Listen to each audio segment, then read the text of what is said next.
Alhamdulillah Rabbil Alameen. Sallallahu wa sallam wa barak ala Muhammadin wa ala alihi wa sahbihi ajma'in. Assalamu alaikum wa rahmatullahi wa barakatuh. And we welcome you to another installment of the Monday meeting. And as always, we begin by thanking you for taking time out of your Monday evening to be with us and to sit with us as we remind ourselves of our duty to Allah subhanahu wa ta'ala and encourage each other to fulfill that duty. And I particularly thank you for coming out tonight because of our current situation as a community. As you all know, the Imam was infected with the coronavirus. And we ask Allah subhanahu wa ta'ala to preserve him. We ask Allah subhanahu wa ta'ala to heal him, to make it a swift healing, and to make it a healing which is not followed by any illness. We also recognize that this is a time where there is some hesitancy, that there may be people who do not come to the mosque because of this news. And so to them, I would basically say that this is not a time to abandon faith, nor is it a time to abandon the masjid. That basically, whenever there is a trial of some sort, wherever there is a difficulty of some sort, wherever there is a cause for fear, we are supposed to resort to faith, not run away from faith, and not run away from the house of faith, meaning the masjid. But that being said, our religion is a religion of taking precautions, as Allah subhanahu wa ta'ala says, وَخُذُوا حِذْرَكُمْ, and take your precautions. It is also a religion where we are supposed to be keen not to harm ourselves or cause harm to others. As the Prophet said in the hadith, لَا ضَرَرْ وَلَا ضِرَارْ, there should be no self-harm nor doing harm to others. So this is not a time to abandon the masjid, but it is a time for Ahlul Masjid, the people of the masjid, the people who come to the masjid, to be more vigilant and to be more considerate regarding their choices and how those choices will affect others. Which is why we are encouraging everyone when they come to the masjid to wear a mask, to avoid shaking hands, to social distance as and when you can, and to, practice good sanitation habits, washing of hands, hand sanitizer, etc. All the things that healthcare experts have recommended to mitigate and to minimize the spread of the virus. And obviously in our religion, we are encouraged to listen to the experts, provided the experts are saying the right things. Doesn't mean we don't question the experts on some things, like vaccines. Doesn't mean we don't question the experts on that. But when they are saying the right things and when the evidence supports what they're saying, we're supposed to accept what they say, because Allah says, فَاسْأَلُوا أَهْلَ الذِّكْرِ إِن كُنتُمْ لَا تَعْلَمُونَ. Ask the people of knowledge in every particular field of speciality when you don't know, when you don't have that specialization. So I just wanted to say that at the outset, especially for those who may be listening online and may have some hesitancy. Not the time to abandon the mosque, not the time to abandon faith, but we do have to be more vigilant. Tonight, we will continue our discussion of how Shaitan practices his enmity against Adam, our father Adam, and his progeny. And as always, we begin by briefly recapping the last meeting. So last week, brothers and sisters, our discussion centered around actions. Ours and those of others.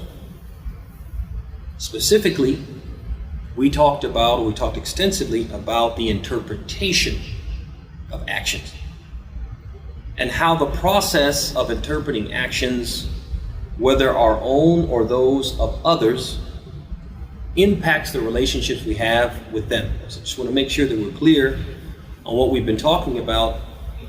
We talked about actions, how this process of interpreting the actions, whether those actions be our own, how people interpret what we do, or how we interpret the actions of others.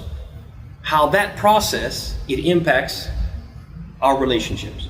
And we're going to see that. We're going to talk about it more specific, but I hope everybody can conceptualize what I'm talking about. That basically people do things and we interpret what they do a certain type of way. And how we interpret it ultimately impacts whether, for example, we remain friends, we become closer friends, or we become enemies. That happens. And we're going to see some practical examples of that.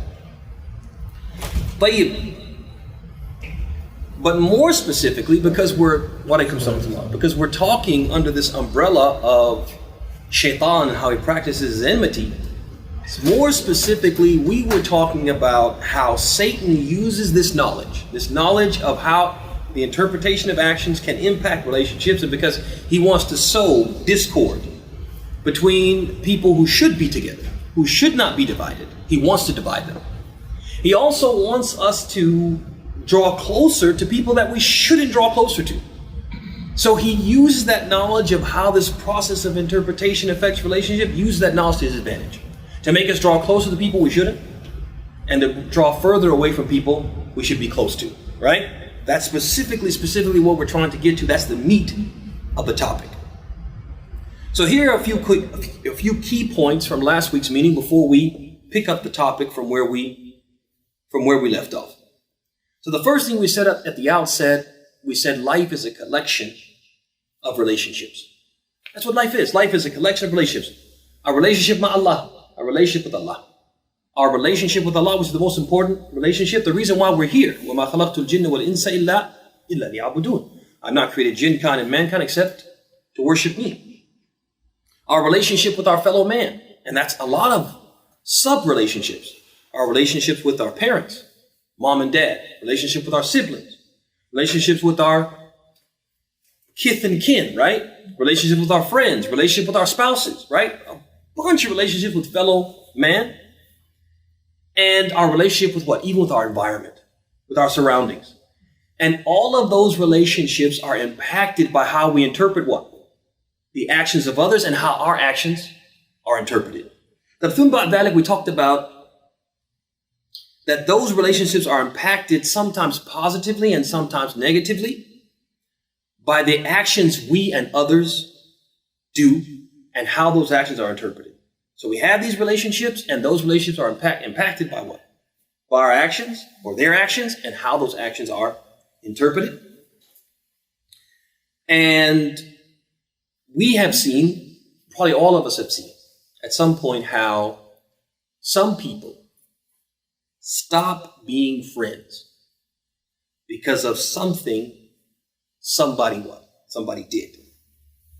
Two people who were very close, all of a sudden they're not close anymore, and other people are observing the fact that they've become estranged. And they say, hey, what happened? You and so-and-so were so close. What happened? And the person says, oh, well, he did such and such. Something he did made me stop being his friend. We've also seen, maybe in our own personal experiences and the experiences of others that we've observed, how people become friends who were not friends. Maybe they were enemies, and they become friends. And the person says, well, you guys were enemies. You were at each other's throats, and now your bosom chums. How did this happen? The person says, well, hey, I was on I-20, pouring down rain, flat tire, and he pulled up. And, if I wasn't his friend, if he felt about me the way I feel about him, I would have just drove by if the roles were reversed, but he pulled over. And he got out there in the rain and the mud with me and helped me get that tire fixed and got me back on the road. Not only that, he followed me home to make sure that I got home safe. That totally changed my perception. Something he did. Shows the type of person he is, the type of Muslim he is. Yeah, all I got when the rubber hits the road and it's another Muslim brother and he's in a jam, all that personal stuff gets set aside. Tells me something about his character. Come on, man. This guy's my ride or die. If that guy ever needs anything, he can have a kidney. You know what I mean? Like, you see what I'm saying? How the whole thing changes because of something he did and how you interpret it and how that made you feel about him. Like, we all agree, as Muslims, we all agree that actions send messages and convey meanings. Whether we admit it or not, we all are supposed to believe this. Why? Because the hadith, the Prophet said in the hadith, إِنَّمَا الْأَعْمَالُ بِالنِّيَّاتِ. He said actions are but by intentions. Every time somebody does something, they do it for a reason.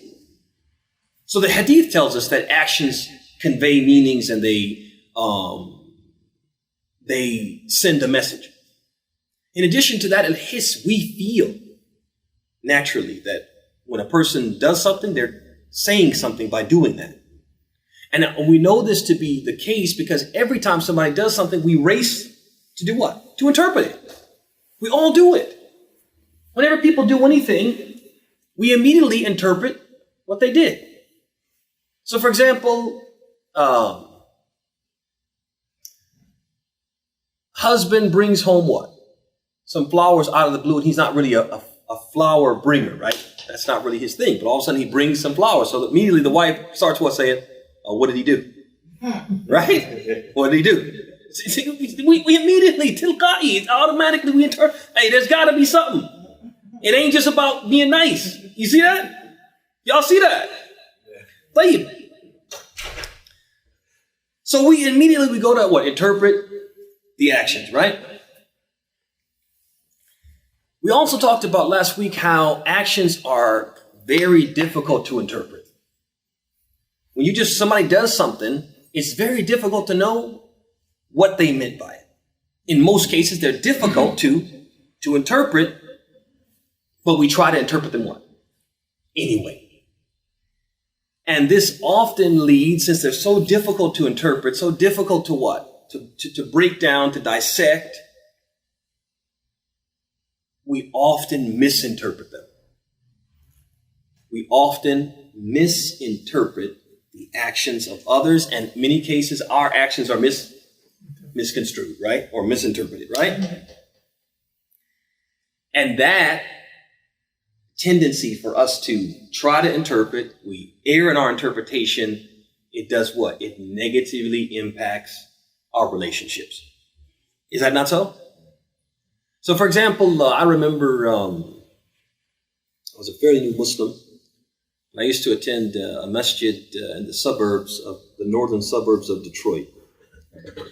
And they used to have these big plastic toolboxes that they would put out on Jumu'ah with little slits cut into the top of them for people to give sadaqah, right?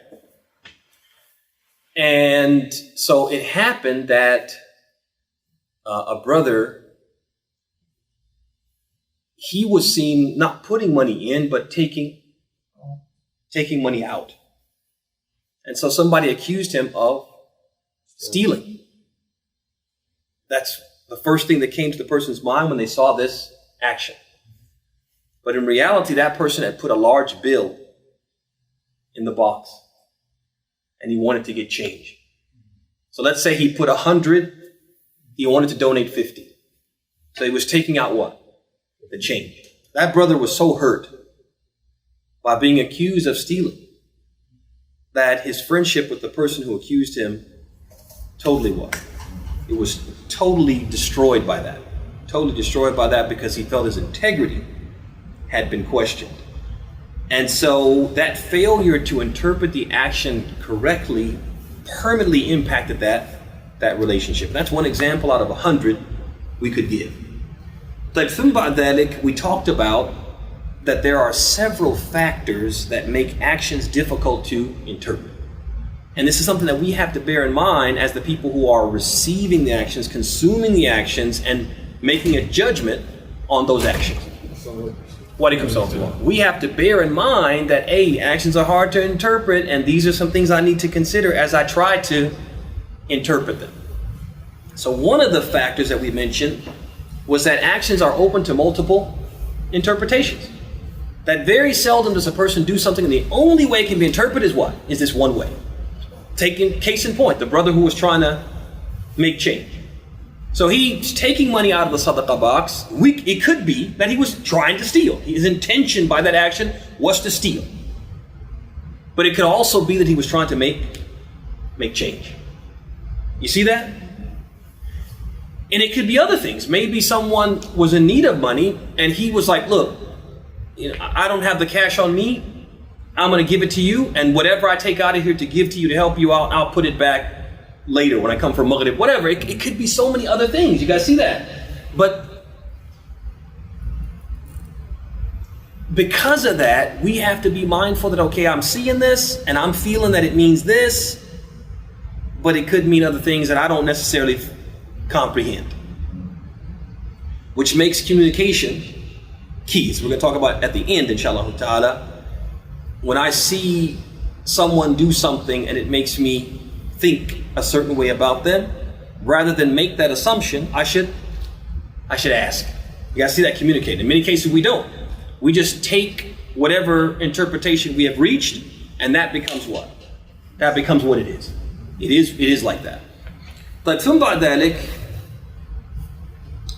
another factor that affects our ability to correctly interpret is interpretations are often influenced or skewed by our perception of the actor. A lot of times we interpret an action based upon what we think about the person who did it. Is that not true? And we gave an example last week of Trump, the former president. He would say certain things that could be construed as bigoted. People he's a polarizing figure. You either love him or you hate him. There's nobody who says, the jury's still out. I'm not really sure. No, you either love him or you hate him. The people who loved him, they were reticent and even many of them outright refused to say that anything he said was bigoted or that he himself was a bigot. And those who hated him were quick to say, see, Exhibit A, he's a bigot. See that? See what he said? So their perception of him is what makes people, in many cases, take the side that they take or take the position they take as far as interpreting his statements and his actions. But another factor is that actions don't tell the whole story. In a lot of cases, there's context, and a person may not necessarily feel or believe. Their feelings or their beliefs can be betrayed by what? By their actions. They can be betrayed by their actions. Isn't that so? Isn't it true that, for example, in a marital relationship, a wife can say something to her husband that makes him think she doesn't love him, but she loves him what? To death. It can happen. It can happen that a person can say or do something and that betrays what they really believe or feel. And we gave the example last week of Hatib ibn Abi Balta'a and how he basically in action he betrayed the Muslims, although in his heart he was sincere to the Muslims. We gave that example. But last but not least, from the factors that impacts how we interpret is that our interpretations are often influenced by our own personal experiences. Our own personal experiences with others. You have people all the time, they say, I don't trust people. I have a hard time trusting people. They'll say that to you and you just met them, right? And you're saying, okay, you don't even know me. But the person is basically saying in a roundabout way, because of my experiences with other people, I can't trust you. What are they doing there? What they're doing there is they're allowing their experience with you to be interpreted through the lens of their what? Of their experiences with others. You guys see that? So that also impacts how we interpret people's actions. You guys see that? And so we have to be aware of all of this as we interpret actions. Why? Because Satan is keen to use our tendency to misinterpret the actions of others. And our failure to consider how our actions might be interpreted. Shaitan, he uses two things. One, our tendency to what? To misinterpret, to rush to judgment, misinterpret the actions. He uses that to his advantage. He also uses to our advantage the fact that we ourselves are seldom carefully consider how our actions might be interpreted. We do whatever we do, and we don't think ahead of time, how could people see this? How might people see this? They might see this in a negative way. We don't think like that.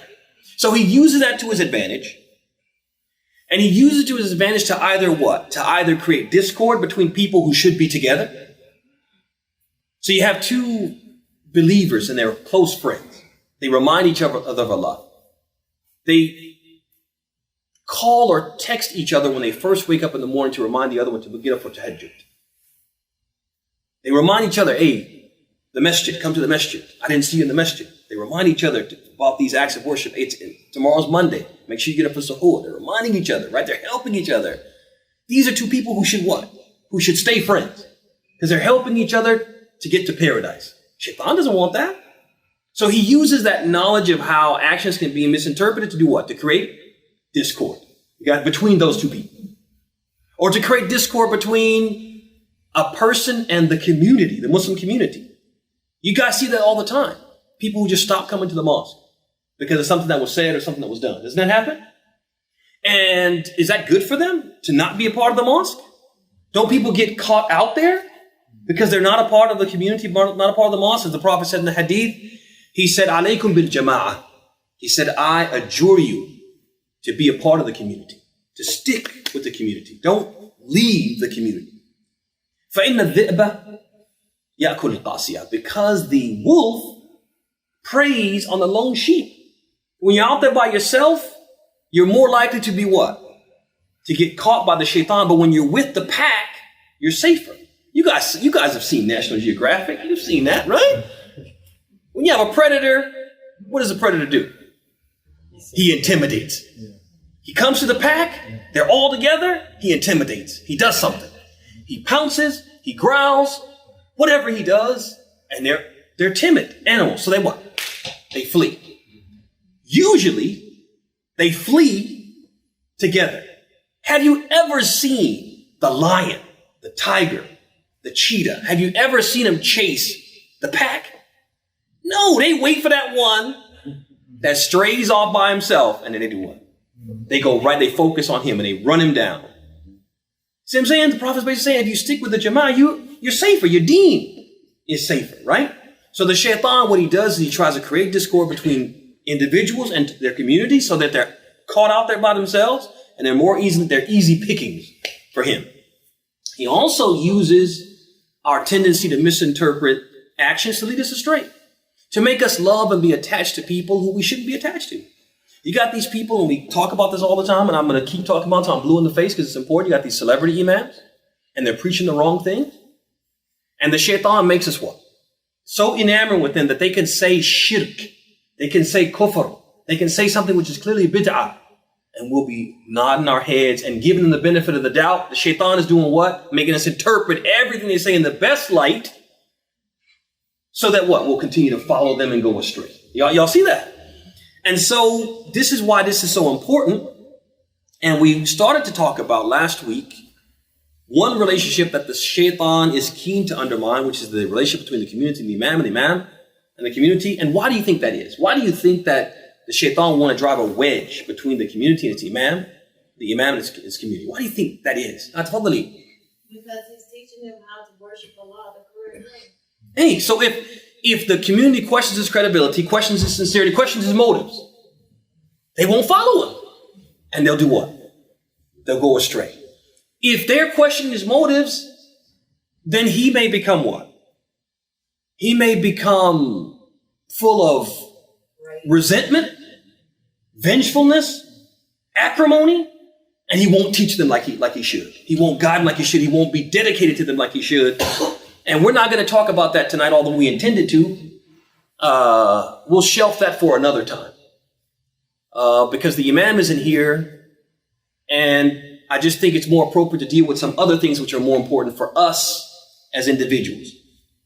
So tonight, what are we going to touch on? Ala ujala. Solutions. Because remember, this is a solution-oriented class. We expose the tricks of shaitan, and it doesn't do any good to expose the tricks unless we have a counter trick, right? Or a counter to the trick. A counter to the chokehold. An antidote to the poison. You see that? So we're going to talk about solutions, protective measures we can implement to avoid falling victim to this trick of shaitan. So bear in mind, brothers and sisters, that there are basically two people involved in the process of interpreting actions. You have the actor, the one who did the action, and the one who's what? Interpreting it. So we're going to advise both of them. Advise the actor, the doer of the action, and advise the interpreter. But So to the actor we say, consider carefully. Look before you leap. Prior to and during any action, you have to ask yourself, how is this action going to be perceived? How is it going to be interpreted? And we don't do this enough.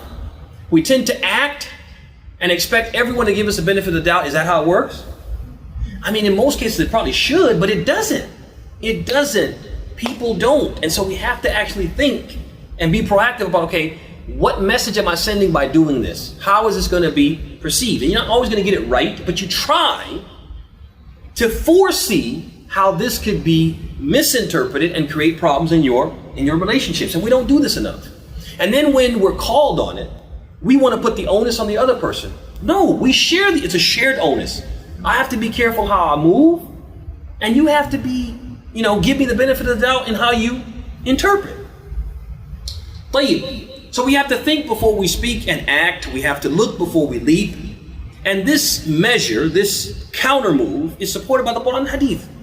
So for example, Allah subhanahu wa ta'ala says, in the one ayah that we quoted last week at the outset, from Surah Al-Isra, He says, وَقُلْ لِعِبَادِي يَقُولُ الَّتِي هِيَ أَحْسَنُ إِنَّ الشَّيْطَانَ يَنْزَغُ بَيْنَهُمْ إِنَّ الشَّيْطَانَ كَانَ لِلْإِنسَانِ عَدُوًّا مُبِينًا. He says, and say to my servants that they should say that which is best, for indeed the devil sows discord amongst them. Indeed, Satan is to man a manifest enemy. Allah is saying, be careful what you say. Think about what you say and how it's going to be interpreted. Because the shaitan is going to, trust me, if you say something that's open to interpretation, the shaitan is going to interpret it in the worst way. To make sure that that brother, that sister, that friend, that relative, that spouse is going to think negatively about you and about what you did. And it's going to what? It's going to murky the waters, muddy the waters, and ruin the relationship, spoil the relationship. طيب, another example from the Quran, Surah Al-Baqarah, the second surah, verse number 104. Allah subhanahu wa ta'ala says, يَا أَيُّهَا الَّذِينَ آمَنُوا قُولْ لَا تَقُولُوا رَاعِنَا وَقُولُوا انظُرْنَا وَاسْمَعُوا وَالْكَافِرِينَ عَذَابٌ أَلِيمٌ. Oh, you who believe, do not say ra'ina, and we're going to talk about what that means, but instead say unzurna, which actually means look at us, attend to us, and pay heed. And for those who disbelieve, there's a grievous punishment. طيب, this word ra'ina that Allah told the believers not to say was something that the Jews were in a habit. When the Prophet would walk through the streets of Medina, the Jews would call out from their rooftops and from their homes, ra'ina, ra'ina. This word ra'ina, it could be the imperative from the verb ra'a yura'i. It could be the imperative from that, which means attend to us, pay attention to us, look after us, right? It could be the imperative from that verb. It could also be the noun associated with the action of another word, ru'una. Ru'una, which means to lack intelligence, to be careless, to be reckless, to be simple-minded. So when the Jews said it, do you think they meant the former or the latter? They meant the latter. They wanted to insult Rasulullah. Ra'ina. Basically saying that he is, waliyadu billah, simple-minded, reckless. He doesn't know what he's talking about. Okay, but they could cover that because it's a word that could be interpreted in more than one way. So what did Allah tell the believers? He said, don't say this word, even though I'm sure you mean it with the right meaning. But say undurna, why? Look at us, be attentive to us, because it only has one interpretation. Y'all see that? Allah's telling the believers, be careful what you say, how you move, because it could be misinterpreted. So if there's an action you do that could be interpreted positively and negatively, depending on the consumer, the interpreter, and an action which can only be interpreted positively, do the one that can only be interpreted positively. You have to be careful how you move. Allah's telling the believers this. And a lot of times when people call us and say, hey, you did this, man, and that made me feel this type of way, and when we're all defensive, no, some of the onus is on you. Yeah, you're not supposed to move like that. And when you move like that, people are going to think, they're going to think a certain way about you. So you have to be careful how you move. We also have the hadith where the Prophet said, وَمَنْ كَانَ يُؤْمِنُ من كان يؤمن بالله واليوم الآخر فليقل خيرا أو ليسكت. He said, whoever believes in Allah and the last day, let him say good or remain quiet. Again, think about what you're going to say. Be careful what you're going to say. And if it's not good, you're not 100% sure it's good, then what? Err on the side of caution and be quiet. Y'all see that? Then you also have the hadith, very famous hadith, where the Prophet ﷺ on one particular expedition, he went out on one of these expeditions where they were going to meet the enemy. And they got to a place where they wanted to rest. So they stopped riding, they set up a camp, and people naturally, when you stop, you're a bunch of people, and you stop in any place, people naturally start to do what? Gravitate toward, their people. So people start to do that. And what ends up happening is you have a bunch of Ansar in one area, a bunch of Muhajirin in another area, and there's like a well, a water hole. So people are coming to the water hole to water themselves, to water their animals, whatever they're going to do. So in the process of this, just to break the monotony, one of the Muhajirin, he slaps one of the Ansar on the backside. And he was doing this jestingly, just to break the monotony. It's been a long journey. We're all tired. And everybody's kind of like in their own world and seeming, down and fatigued and stressed. So let's go ahead and break the monotony. Let me just do something that'll make everybody laugh. That's what he was trying to do. But the Ansari, he took issue with it. He didn't appreciate that. So he called out, he said, Ya al-Ansar. He said, oh, Ansaris, you see what this guy did to me? Come to my defense.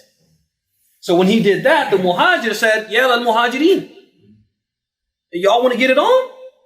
We can do that. We can be about that life. So come on, Muhajirin, come on, let's they want to fight. And y'all got to help me. Y'all can't leave me by myself because we're all Muhajirin. So it became a thing where these beautiful names, these names which were given to these two groups because of the virtuous things that they had done and the service that they had contributed to Islam. The Muhajirin had left their homes and their wealth and their families for the sake of the deen. And the Ansar had welcomed them in and shared everything that they had for the sake of the deen. Now this became like Crips and Bloods. So when the Prophet heard what they were saying, he came out and he said, "Ada'wa al-jahiliyyah wa ana bayna adhurikum?" He said, do I hear the call of the period of ignorance? Because that's what they were about in ignorance. It was like, help your brother whether he's right or wrong. He's like, nah, that's jahiliyyah. We left that for Islam. And this is what I'm hearing. So after all of this, some of the munafiqeen, when they heard that, they started saying insulting things about the Prophet. And this reached the Prophet, and it also reached Umar.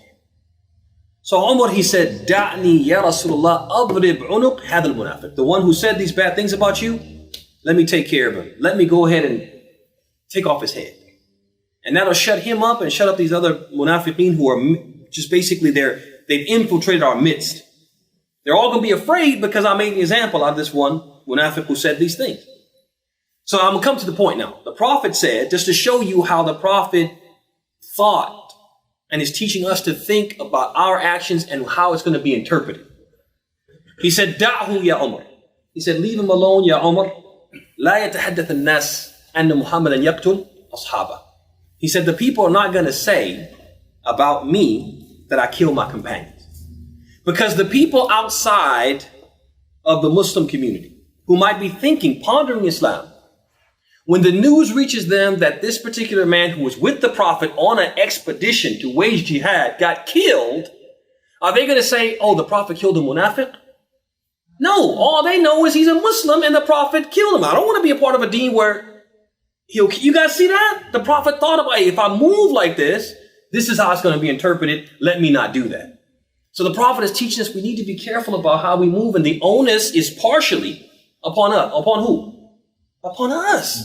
And we can't always blame other people. Oh, you shouldn't be interpreted. Give me the benefit of the doubt. You shouldn't be interpreted. No, some of the onus is on you about how you move. Another thing for the actor, another advice for the actor is do introspection. We always have to look at ourselves and ask ourselves, look, I'm doing things and people are interpreting it in the worst way.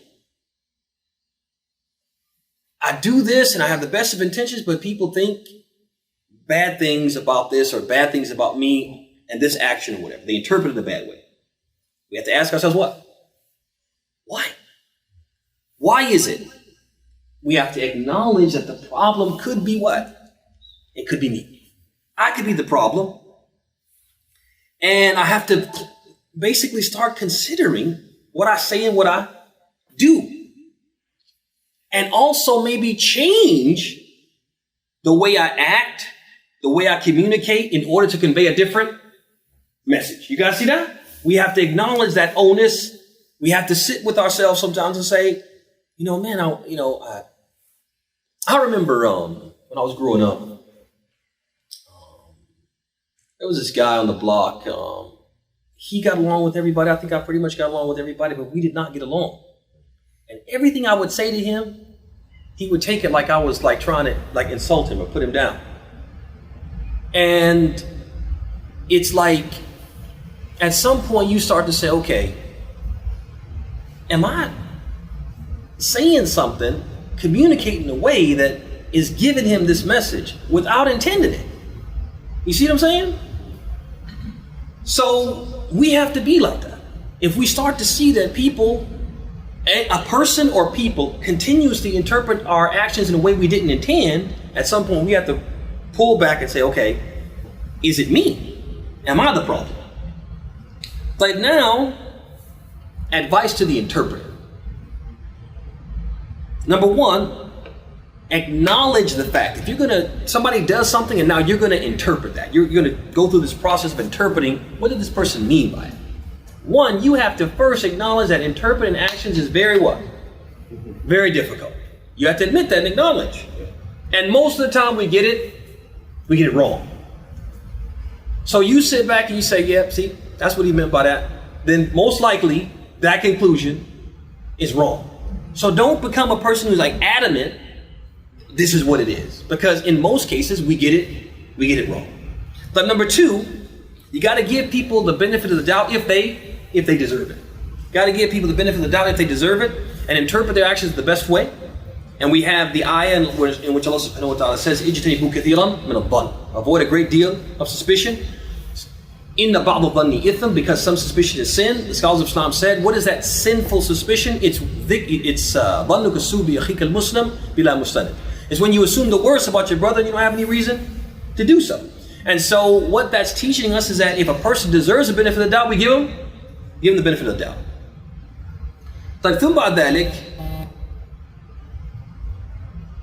The final advice for the interpreter is you yourself have to do some introspection. You have to check yourself. You have to say to yourself, if I'm misinterpreting someone's actions, I'm always, for example, giving this person the benefit of the doubt who doesn't deserve it. Like these people just gone off, these celebrity imams, they say shirk, and you still like, he didn't mean it like that. You just, he's misunderstood. It's like, if I keep doing this, if I'm interpreting what he says too favorably, why is that? Am I biased in his favor? We have to ask ourselves that. We have to check ourselves, do introspection. Or if I'm always interpreting the actions of this particular person unfavorably. He does something and everybody says, yeah, he meant this by it, positive. And I'm all, nope, negative. No matter what, he walks in and says, Assalamu alaikum. And people are like, yeah, he's saying Assalamu alaikum. No. He ain't saying Assalamu alaikum. He's calling me names. He meant something by that. He meant to insult me by saying that. You guys see that? If I'm always doing that with this particular person, I gotta say, okay, maybe I'm biased against him. I have something against him or her. You guys see that? But the last thing I want to say, this is important for relationships. Because this is what the shaitan is targeting. This is one of his main tricks. Loves to destroy marriages. Loves to destroy relationships between brothers. Loves to destroy relationships between Muslims and their community. Trying to get you away from the community so I can prey on you. So one of the key things that we need to do, brothers and sisters, to avoid being taken advantage of by the shaitan in this regard is communicate. Communicate. Communication is key. When we communicate, and this is important too, because one of the problems, I'll talk about the marital relationship, is sometimes we have a hard time communicating. And sometimes the issues we need to communicate about are thorny. They make us uncomfortable. And so rather than be uncomfortable, we just say, what? I don't want to talk about it. That doesn't help. That doesn't solve the issue.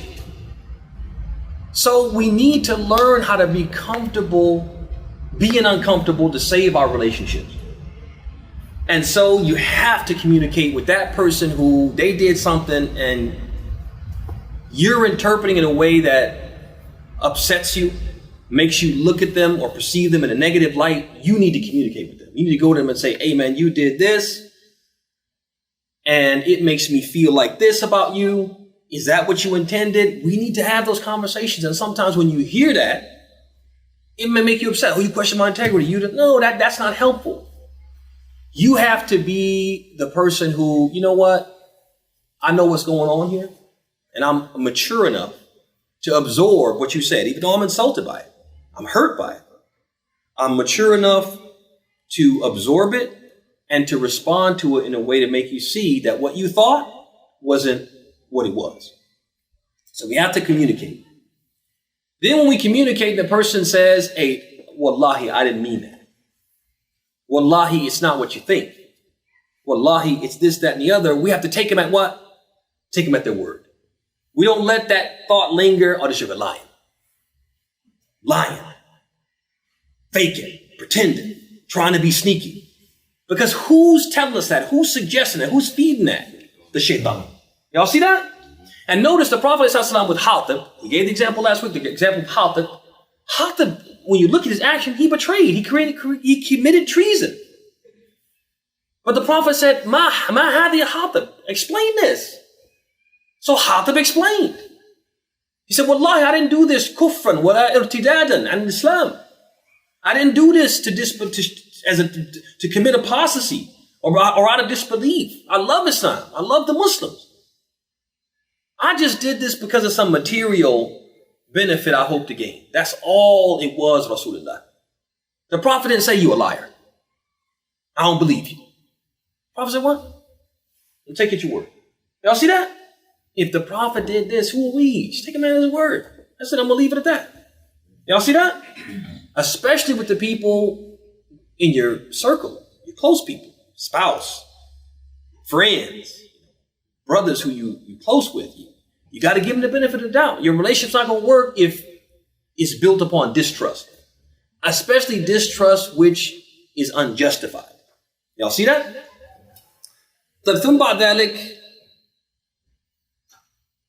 So basically, to bring it to a close, we try to interpret their actions in accordance with their stated intentions. Y'all see that? This is very, very important.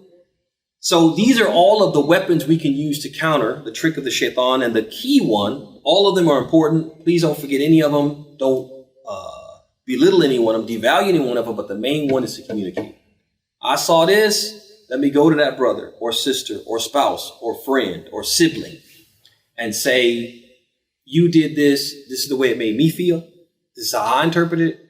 What is it? And then if somebody does that to you, they come to you and they do that, you can't get mad. You gotta say, oh man, no, it's not like that. I promise you. You see what I'm saying? And in fact, it's actually what? This. Okay? And so with that, we have like about 5 minutes maybe before the adhan. So we'll open the floor if there's any questions, comments, critiques, or any just feedback, input that people want to have. And if there are sisters who don't feel uncomfortable saying it out loud, if they want to write something on a piece of paper and pass it up, we'll take that as well. Is there a hadith about making 70-some excuses for your Muslim brother? Not a hadith, but there are statements from the early Muslims, many statements from the early Muslims or attributed to the early Muslims where they said, for example, إِذَا رَأَيْتَ مِنْ أَخِيكَ مَا تُنْكِرُهُ. If you see from your brother that which you disapprove of, or it makes you uncomfortable, it disturbs you. فَالْتَمِسْ لَهُ عذرا واحدا إلى 70 عذر. So seek or look for or try to make an excuse for him up to 70 excuses. فإن لم تجد له عذرا. But if you don't find, no, that's not plausible. No, that's not conceivable. No, that don't make sense. You don't find an excuse. Say لعل له عذر لا أعرفه. Then say perhaps he has an excuse, but what? It didn't occur to me. So yeah, we should do that. Jazakallah khair. And the early Muslims used to say that, but it's not a hadith. But yeah, it's something that we should practice. I wasn't sure. So is it? Yeah, it's a popular statement, and it's so popular. We people a lot of times think it must be a hadith. In fact, it's not, but it is something we should practice. Especially for the people who deserve it. Not everybody deserves that, but there are a lot of people who do, and a lot of times we don't do that. We don't give an excuse. You call somebody, they don't answer your call, they should have ghosted me. No, I was in a hospital. You know what I mean? No, my phone died. No, it's usually a good excuse. But we're quick to think that the person didn't have an excuse and they were being malicious. Any other questions, comments, critiques? Tell the shit. Isn't there a hadith where Isa alayhi salam witnessed, or thought he witnessed, someone stealing something and questioning and he took him at his word. He took him at his word, and his comment was, "My eyes may deceive me, and Allah knows best." Ahsant. This hadith in Bukhari. He saw somebody committing theft. He saw it with his own eyes. He basically said, you stole. The man said, Wallahi, I didn't steal. And he said, Amantu billah. He said, I believe in Allah. Like when he used the word Wallah, it's like, I have to respect that. He said, Amantu billah wa kadhabtu aynay. He said, I believe in Allah and I belie my eyes. I don't believe my eyes. Subhanallah. طيب, any other? تفضل Abu Khadija. Anti-weaponing for the shaitan. We're learning, to utilize against the shaitan. Can we utilize, is this the same anti-weaponing for the human? Shaitan? Shaitan in the form of human? Yeah. Would you use the same weaponing too? Yeah, because like you said, the shaitan doesn't always come as a jinn. Sometimes he comes as an insi, it comes as a human being, in a human form. And you can see he's playing the same tricks. Basically, shaitan is pulling the strings, but it's a person I'm dealing with. Yeah, anti-weapon, same thing, yeah. Same thing. Like, any other questions, comments, critiques? Tafadhal, Sheikh Muhammad. I know you was using this as an example, but about the guy that was taking money out for change, you could, but is that, because you have said before he did that, I'm saying, in other words, saying maybe it's me doing something that, it had nothing to do with it. You're going to say, brother, come on, get change out of here. That was a little bit of the problem about others being suspected of him stealing. Certainly, some of the onus is on him. It does look, it looks questionable. Right. But we don't know. He may have actually said that. He may have gotten permission from someone to do that or whatever. And the person who observed it didn't know about the permission he got. He just immediately saw the action and made that assumption. So we don't know those details. But like we said, it's a shared onus. Right. You do something, you bear part of the burden for how that action is going to be interpreted. And the other person who's interpreting it also bears some burden. It's not one or the other. That's totally responsible. Any other questions, comments, critiques? Going once? Going twice? Tafadhal, Sheikh Abu Bakr. I was thinking about, the brother took money out of the Sadaqah box. Y'all like that one. And but it would be really hard to approach him because the moment you mention the word steal, it's over. And I thought, how would I handle that? Hey. And there are brothers that I've known for 30, 40, 50 years. Hey, and I couldn't. So I think I would just go to him and tell him how much I love him. Hey. And how close we are. And if you need help with anything, I'm here for you. SubhanAllah. Just leave it at that. Okay. And if you did take the money and needed help, you could come to me and say, well, look, so-and-so, the bills are counting, and I just don't have it. Hey. Or he would go on because he would know that he wasn't stealing. Hey. And that's like I said, I just leave it at that. SubhanAllah. Wallahi, that's a pretty good, that's that wisdom, brother. That's that wisdom, brother.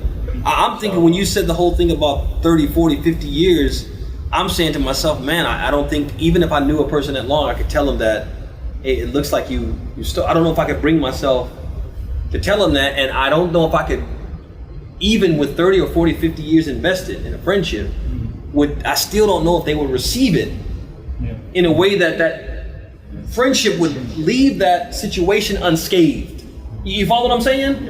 So yeah, like you said, it's very difficult to even, how would you tell somebody, how would you, because that person's going to say, okay, we got 30, 40, 50 years together, and you think like this of me? Exactly. Allah musta'an wa alayhi tuklan. Like anything else, going once, going twice. Would it be stealing if it was, is that actually stealing if that person is in need? I'm just curious. Didn't somebody... It might not be stealing technically. Okay. But in the eyes of the people, it's gonna be considered stealing. Yeah. Exactly. How it's interpreted. Brother Muhammad was said in the memoir, when he was telling people just leave the money on the rug, he said, and don't worry about if somebody picks it up, because if somebody picks it up, they may need it. Yeah. Allah musta'an wa alayhi tuklan. طيب, anything else? Going once? Tafadali. We'll make this the last one. The same scenario, and that person comes and says, okay, such and such, I've seen him taking out the soccer box. And you make some excuses for that person. Hey. Then the same person that came to you go to the next person and the next person and make the same accusation. What would you consider that person to be a jinn or what? So let me just make sure I understand you. So person A saw person B take some things out of the sadaqah box. Person A proceeds to go to person C and say, hey, I saw so-and-so stealing. Person C says, make an excuse. Could be this, could be that. Person A then goes to person D, says, hey, I saw him stealing. The person says the same thing, hey, maybe it was this, maybe it was this. They start making excuses. And the person just keeps going, ignoring all these excuses, and continues to what? Make these accusations.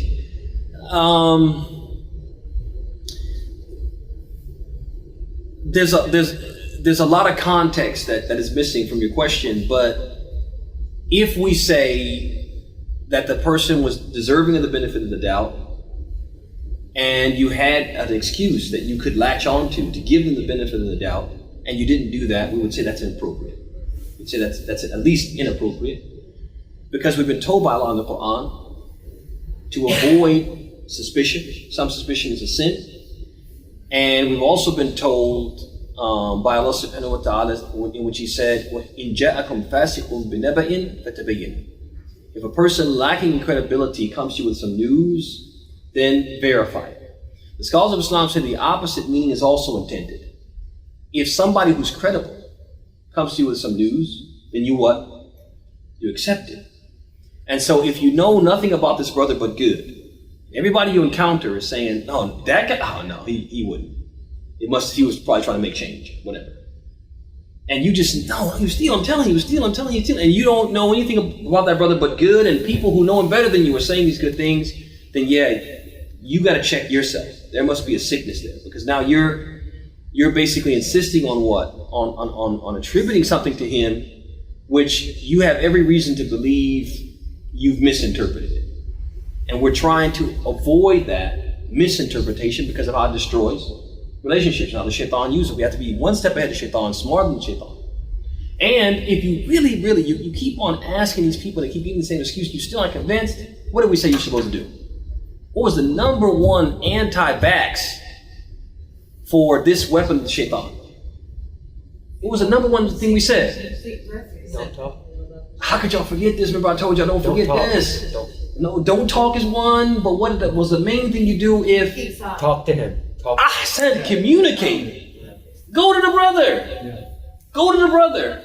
Oh, I don't have the courage. I'm not built like that. Then shut up then. It's one or the other. Either you're going to go to him and say, look, man, this has really been eating at me. And I saw you take out the sadaqah box. And it's like Abu Bakr said, it's like, look, that's tread lightly. Tread lightly, it's not going to be received well.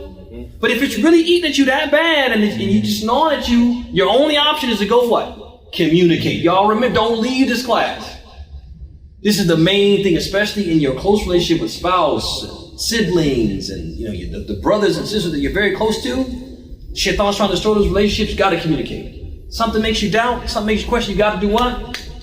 Communicate. Communicate's not not easy. Sometimes not a strong suit. But what's at stake? The relationship. So it's a thorny issue. I don't feel comfortable, but I'm gonna make myself comfortable being uncomfortable because what I value this relationship. So what's the main thing we're gonna do in these situations?